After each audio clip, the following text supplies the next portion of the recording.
안녕하세요. 이름 되면 다들 알만한 대기업에 다니고 있는 30대 여성입니다. 지금 남편과의 사이에서 3살짜리 딸 하나 있습니다.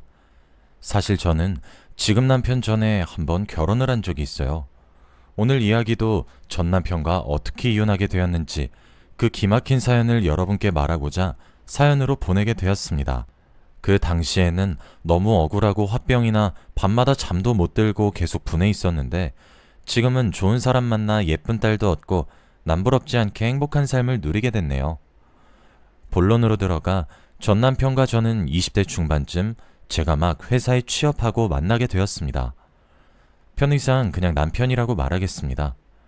남편은 공무원 준비를 하면서 간간히 편의점 알바를 하던 사람이었는데 당시에 제가 자취하던 집 근처 편의점에서 알바를 하고 있었어요. 저는 매일 아침 출근 준비로 바빠 밥도 제대로 못 챙겨 먹거나 잠이 계속 올 때면 편의점에 들러서 커피 음료나 간단히 끼니를 때울 빵 같은 걸 많이 사 먹었죠. 남편은 아침 타임 알바였기 때문에 자연스럽게 얼굴을 마주보게 되었고 볼 때마다 늘 카운터에서 책을 펴고 공부 중이길래 얼굴을 익혔을 때쯤엔 커피나 에너지 음료를 2개씩 싸서 하나는 남편에게 주며 열심히 하라고 건네주고 그랬었습니다. 저도 취업 준비 열심히 하던 때가 생각나서 괜히 남 같지가 않더라고요. 제가 뭘 주면은 남편은 잘 먹겠다고 감사하다고 말하고 그러다가 말도 자주 붙이게 되었죠. 저랑 동갑이란 것도 그때 알게 되고 동갑인 걸 아니까 서로 말도 편하게 하고 그랬죠. 그러다 보니 자연스럽게 서로에게 이성적인 감정이 피어났던 것 같아요. 솔직히 그때는 남편이 공부하느라 꾸미고 그런 거에 관심이 없어 그랬지 객관적으로 뜯어보면 꽤 잘생겼거든요. 남편도 고시 공부를 독학하느라 주변에 여자라고는 저밖에 없었고 저도 회사 생활로 바빠 이성으로 볼만한 남자는 남편밖에 없었어요. 그러던 어느 날 제가 전날 있었던 회식 때문에 누가 봐도 숙취에 쩔어 있는 상태로 편의점에 들리니까 남편이 괜찮냐고 어제 과음한 거냐고 묻더군요. 그렇다고 대답하니까 술도 많이 못 마시는 것 같은데 걱정된다고 혹시 앞으로 회식이나 야근해서 집 늦게 들어가는 날 자기한테 연락해주면 안 되냐고 그러더군요. 걱정되니까 자기가 집까지 데려다 주고 싶다고요. 그때부터 남편의 고백 아닌 고백으로 저희는 사귀게 되었습니다. 그리고 시간이 지나 결혼 얘기까지 오고 가게 되었고 집안 어른들의 걱정이 아예 없었던 건 아니지만 저희는 결혼까지 꼴이 나게 되었습니다. 사실 남편은 그때까지도 공시 준비 중이었어요. 하지만 서로에게 너무 빠져 있었던 나머지 시험은 결혼하고부터도 안 될 거 없지 않나 싶었죠. 제가 아는 언니의 남편분도 결혼하고 1년 후에 7급 공무원 시험에 붙어서 지금 둘이 문제없이 잘 살고 있거든요. 저는 저희 부부도 그러면 된다고 너무 낙천적으로 생각했던 거였죠. 솔직히 결혼해서 가족이 생기면 책임감 때문에라도 남편이 더 열심히 시험 공부에 임할 줄 알았습니다. 그런데 아니더라고요. 남편은 어느새 시험 공부도 내팽겨치고 거의 전업주부가 다 되어 있었어요. 솔직히 제 수입이 평균 이상이고 저희 부모님이 지원해 주셔서 가능했던 거예요. 제가 매달 주는 생활비에 남는 거랑 자기가 모아둔 돈을 좀 더 보태서 주식 투자도 깔짝이는 것 같던데 딱히 이렇다 할 수입이 나는 것 같아 보이지도 않았죠. 그래도 남편 성격상 사치나 그런 게 심하지도 않고 저도 절약하는 스타일이었기 때문에 제 월급만으로 신혼부부 둘이서 사는 데에는 지장이 없었습니다. 솔직히 저도 회사 나가서 돈 벌어오면 남편이 청소하고 밥 차리고 집안일 해줘서 편했던 것도 있었어요. 문제는 시부모님이었습니다. 시부모님은 여기 사연에 나오는 다른 집 시부모님도 다들 그렇듯 조금 막혀 있으신 분들이라 네가 기가 너무 세서 자기 아들이 뜻도 못 펼치고 집에만 있는 거 아니냐, 네가 아들 출세기를 막고 있다 하면서 남편이 전업주부로 사는 걸 못마땅해 하셨어요.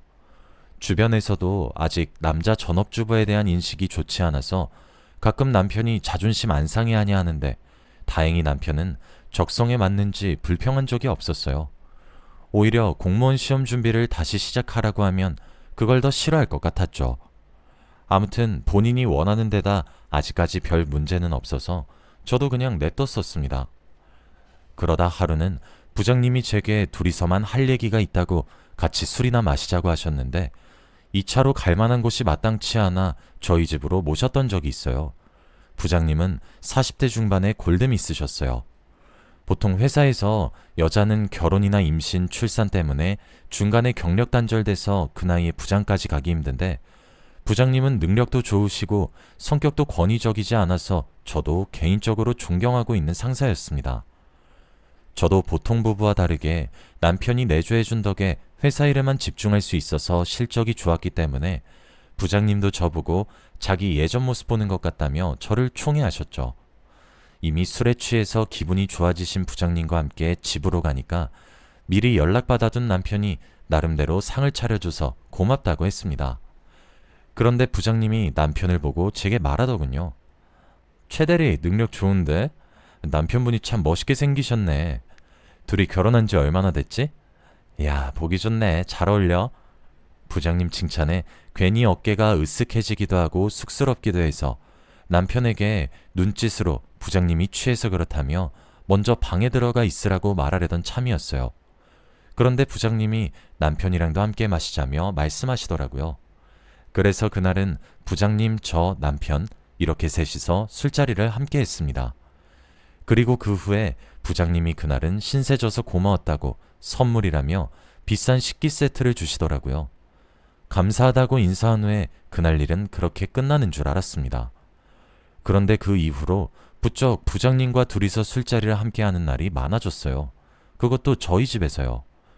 남편이 불편하지 않을까 많이 걱정했는데 남편도 워낙 자주 보다 보니까 적응이 된 건지 정신 차려보면 어느새 저와 부장님 사이에서 술잔을 같이 기울이고 있었죠. 하루는 남편에게 불편하지 않냐고 부장님께 따로 말해서 앞으로는 집 말고 술집 가자고 할까 물어봤습니다. 아니야, 그럴 필요 없어. 보니까 당신 많이 아끼시는 것 같아. 인상도 좋으신 분 같고 당신도 부장님한테 잘 보여야 앞으로 회사 생활 편하게 할 수 있잖아. 나도 그 정도는 참을 수 있어. 남편의 배려심 넘치는 대답에 제 커리어를 이렇게 존중해 줄 수 있는 남자랑 결혼하게 돼서 참 다행이다 속으로 생각했습니다. 남편에게 이해해줘서 고맙다고 말했죠. 부부의 연이 더 끈끈해지는 기분이 들었어요. 부장님도 여전히 저를 믿고 맡길 수 있는 부가 직원으로 생각하셔서 일은 많아진 대신 입사 동기들에 비해 승진도 빠르고 보너스도 많이 받게 되었죠. 잔업 때문에 회사에 오래 남아서 처리하고 늦게 집에 가는 날이 많아지니 남편에게 미안하더라고요. 그래서 집 들어가기 전에 떡볶이나 치킨처럼 야식으로 먹을 만한 것들을 꼭 손에 들고 퇴근해서 남편과 함께 나눠 먹었어요. 나름 저희 부부만의 재미였죠. 그러던 차에 회사가 사업을 확장하면서 해외 입점 프로젝트를 저희 부서가 도맡게 되었어요. 해외 입점을 총괄하는 일이다 보니 출장도 잦았습니다. 부장님이 저를 몰래 부르더니 이번 건 잘만 성공시키면 시간 지나 앞으로 자기 이어서 부장 자리나 임원에도 진출할 수 있을 거라고, 이런 기회 다시는 없을 거라고 저보고 맡아줬으면 좋겠다고 하더군요. 근 1, 2년간은 해외에 나갈 일이 자주 생길 거라 아직 신혼부부인 최 팀장한테 맡기는 게 좀 미안한데, 그래도 우리 부서에 최 팀장만큼 능력 있고 믿을 만한 사람이 없어서 괜찮겠어? 부장님의 제안은 솔깃했지만 결혼까지 한 마당에 이런 문제는 혼자 결정하는 게 아니다 싶어 남편에게 상의했었습니다. 그랬더니 남편이 제게 이렇게 말하더군요. 당신 잘 되는 일이라면 난 말릴 생각 없어. 당신 원래도 일 욕심 많은 거 알고 결혼한 거고 방금 말한 출장도 가고 싶어 하는 거 다 티나. 난 걱정하지 말고 당신 하고 싶은 대로 결정해. 당신이 우리 집 가장이나 다름없잖아. 남편의 무조건적인 응원도 있겠다. 저는 그렇게 해외 프로젝트를 담당하게 되었습니다. 아예 총괄 책임자로 가는 거라 제가 신경 쓰고 결정하는 부분이 한두 가지가 아니더군요. 짧게는 1, 2주, 길게는 한 달 넘게도 출장지에서 지내게 되었어요. 그동안 절 믿고 한국에서 기다리고 있을 남편이 많이 그립기도 해서 시간 날 때마다 남편이 좋아할 만한 것들을 쇼핑하면서 선물할 생각에 혼자 뿌듯해하기도 했었죠. 이런저런 시행착오 때문에 해외 입점을 완수하기까지 예상보다 시간이 조금 더 걸렸지만 무사히 성공시키고 저는 한국으로 다시 돌아올 수 있었습니다. 귀국하던 날 남편과 함께 고급 레스토랑에 가서 식사도 하고 그동안 못 본 서러움을 다 풀었죠. 부장님도 이번 프로젝트 성과에 굉장히 만족하시면서 앞으로 다른 중요한 건도 믿고 맡길 수 있겠다고 저한테 일을 많이 맡기긴 하지만 다 제 미래를 위해서 그런 거라고 하시더군요. 보통 사원들은 부장이나 임원까지도 못 가고 30 후반쯤에 다 칼같이 잘리는 거 알지? 괜히 38선이라고 말 나오는 게 아니야. 최 팀장은 꼭 오래오래 남아서 얼굴 계속 보고 싶어서 그래. 부장님이 제게 거는 기대가 큰 만큼 저도 계속 일에만 파묻혀 살았습니다.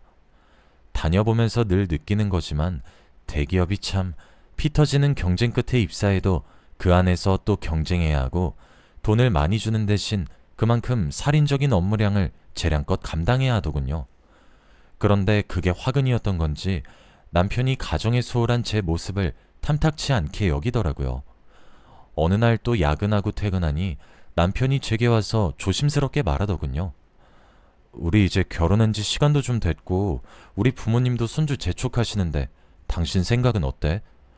그동안 당신 일이 바빠 보여서 좀 여유 생기면 그때 얘기 꺼내야지 했는데 당신 일이 줄어들 기미가 안 보이잖아. 그동안 남편이 먼저 아이에 관해 이야기를 꺼낸 적은 없던 터라 저는 바보같이 이대로도 전부 괜찮은 줄 알았습니다.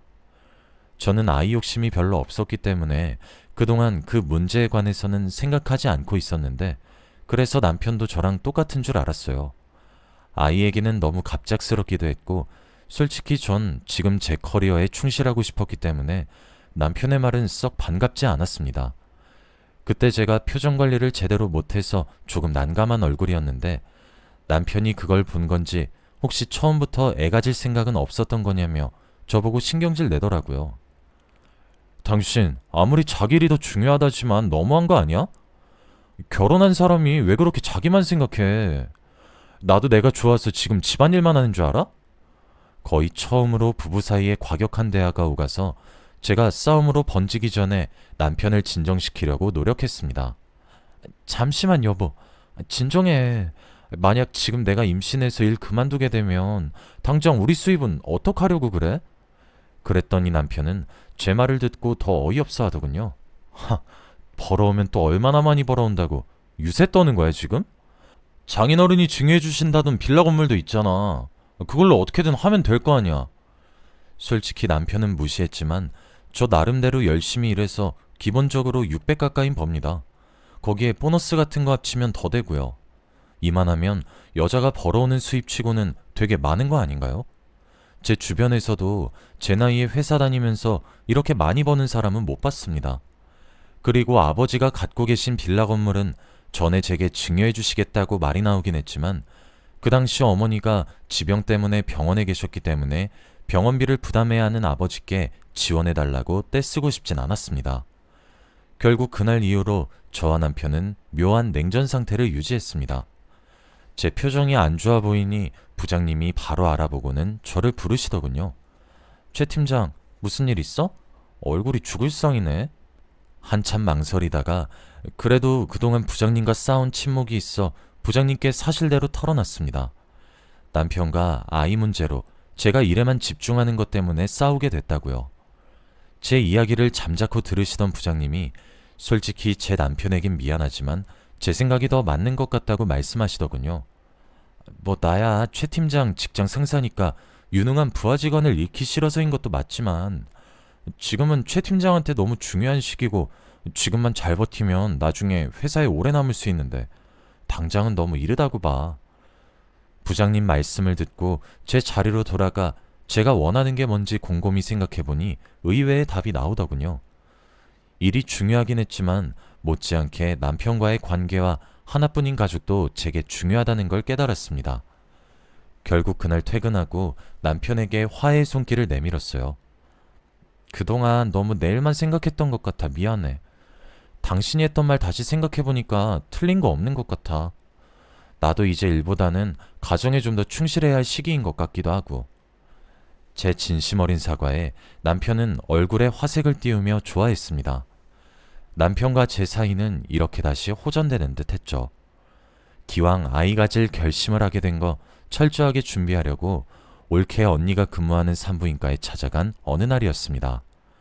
올케 언니는 산부인과 의사인데 제가 그동안 워낙 일에만 파묻혀 사느라 야근이랑 회식이 잦아서 몸 상태 검사를 미리 받아볼 겸 병원을 찾았어요.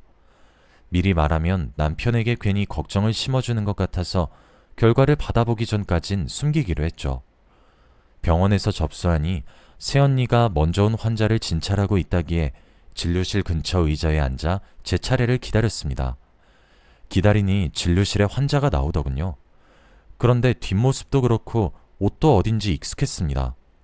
이상하다 생각했지만 진료실로 들어가서 올케 언니에게 반갑다고 인사를 했죠. 제가 일찍 들어가서 그런가 언니는 책상 위에 방금 다녀간 환자의 진찰 기록을 파일에 넣어 정리하는 중이었는데 손이 미끄러웠는지 서류 몇 장을 떨어뜨렸더라고요. 제 앞에도 서류가 떨어져서 몇 장 주었는데 자연스럽게 서류에 적힌 환자 성명을 보게 되었죠. 그런데 환자 성명란에 부장님 이름이 적혀 있는 겁니다.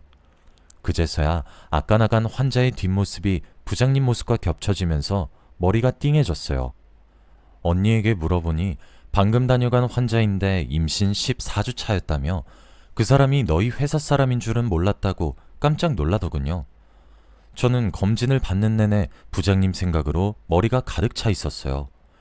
제가 알기로 부장님은 독신이신데 임신을 하셨다니 조금 당황스러웠거든요. 뭐 결혼만 안 하셨다 뿐이지 애인은 따로 있을 수 있는 거지만서도 부장님이 임신하신 거면 앞으로 일을 쉬시려나 그러면서 부서 업무는 또 어떻게 돌아가려나 부장님의 비밀을 의도치 않게 알게 되어 나름대로 심란했습니다. 검사를 마치니 언니 퇴근 시간이랑 겹쳐 올케 언니랑 번화가에서 같이 저녁을 먹고 돌아가려던 참이었습니다. 남편에게는 오늘 집 나가면서 늦을 거라고 미리 말해둬서 근처에서 올케 언니랑 쇼핑도 하고 오랜만에 외출을 즐기고 있었어요. 그런데 분명 비 소식이 없다고 들었는데 소나기가 쏟아져서 마땅히 갈 곳이 없어져 언니를 데리고 저희 집으로 갔습니다. 저희 집이 복도식 아파트 끝집이라 엘리베이터에서 내려 복도로 들어가려는데 여자의 악받친 목소리가 온 건물에 쩌렁쩌렁 울리더라고요. 이 새끼 저 새끼 하며 온갖 쌍욕이 들리길래 어떤 예의 없는 사람이 다른 사람도 사는 데서 크게 욕을 하나 싶어 기분이 안 좋았어요. 그런데 자세히 들어보니 목소리가 낯설지 않더라고요. 제가 잠깐만 하고 올케 언니를 잡아세워 걸음을 멈췄습니다. 문 좀 열어줘. 나 방금 임신인 거 확인하고 오는 길이야. 어떡할 거야? 자꾸 이렇게 피하면 최 팀장한테 다 불어버릴 거야? 네, 맞아요. 부장님 목소리였습니다.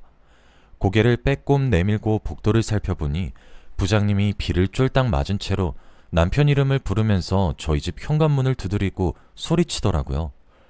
조금 지나 현관문이 열리고 남편이 나왔습니다. 빗소리 때문에 뭐라고 말하는지는 다 들리지 않았지만 대충 아내한테는 제발 비밀로 해달라. 아이는 일단 지우는 걸로 하자.